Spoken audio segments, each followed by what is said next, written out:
Hey everyone, I'm Brian. Today, I'm going to show you how I made a diorama featuring an old Pokémon with a new form.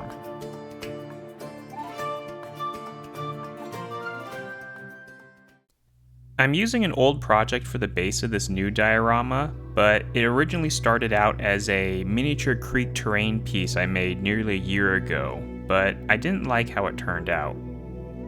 I used PVA glue for the water effects for the miniature creek, and I knew it would dry and shrink into practically nothing, but I didn't expect it to warp the edges this much. The centerpiece for the diorama is a 3D printed Mega Starmie. Starmie is a Pokemon that was featured in the original Red and Blue games from 1996, but it recently got a Mega form in Pokémon Legends ZA. Mega forms are temporary transformations that grant certain Pokemon greater strength and abilities in battle. The concept of Mega forms was introduced in 2013 for Pokemon X and Y, but I find that most Mega forms look ridiculous, and Starmie is no exception. Hi, quick interjection here. So the reason why I'm making this project is because the Pokemon franchise had its 30th anniversary a few days ago on February 27th.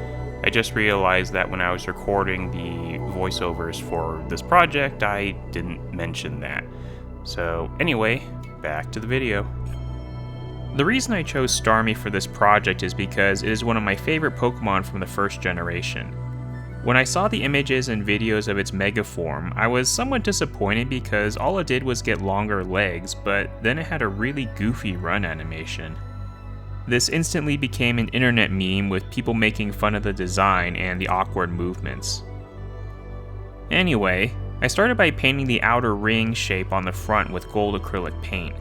I wasn't being too careful with the paint job, so there were overpainted spots around the edges. I tried to cover them up with a little bit of purple paint, but it wasn't an exact match to the color of the filament I used to print the figure.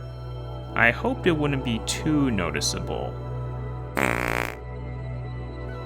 I ended up using the purple paint around the entire edge of the ring to try and make it look a little more symmetrical. For the gemstone in the center of the ring, I used neon red paint which would glow under a UV light. Part of Starmie's lore is that the gem, which is actually an external organ, glows when it is communicating and using psychic attacks.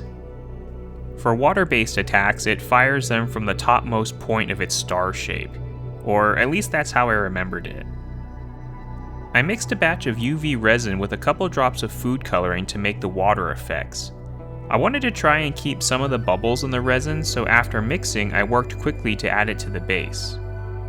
The first part was to secure the figure to the base, and since it doesn't have sturdy feet, I needed to make sure the resin was hardened and wouldn't let the figure fall over. I used my UV flashlight to cure the resin for a few seconds, and while using the resin, I was wearing my respirator mask and working in a well-ventilated area.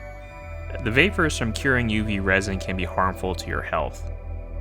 Please be careful if you want to try something like this, and take precautions to protect yourself.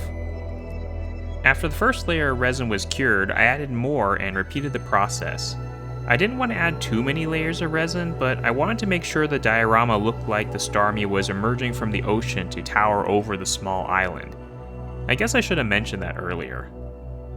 Some of the resin dripped over the edge and got stuck underneath, so I made sure to use the UV light on the underside. I kept flashing the UV light over the resin to make sure every part of it was cured. I made a risky move and added some resin to the top of the figure and let it drip down. If I was quick enough, I could use the UV light to cure the resin as it formed droplets on the lower parts of the figure. I only had one chance to get this right, and fortunately it worked out. I managed to capture some of the resin drops before they fell off, and the effect looks pretty cool. I added some more resin to other parts of the figure's surface and cured it while it was still flowing. I didn't want to add too much resin because I was worried the layers would be too thick and not look like flowing water. I didn't want the effect to look like a running snot blob or something like that. There was a lot of leftover resin and I didn't want to waste it, so I ended up pouring it back into the bottle.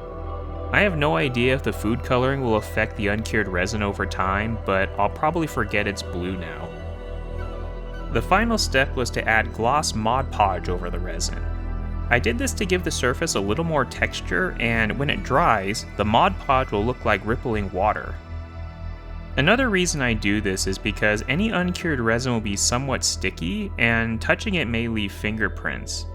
The Mod Podge seals the surface so it is safe to touch, but it also helps prevent dust and lint from sticking to the surface. There have been a few times in the past where I accidentally put my finger on uncured resin and ended up smearing it on something else.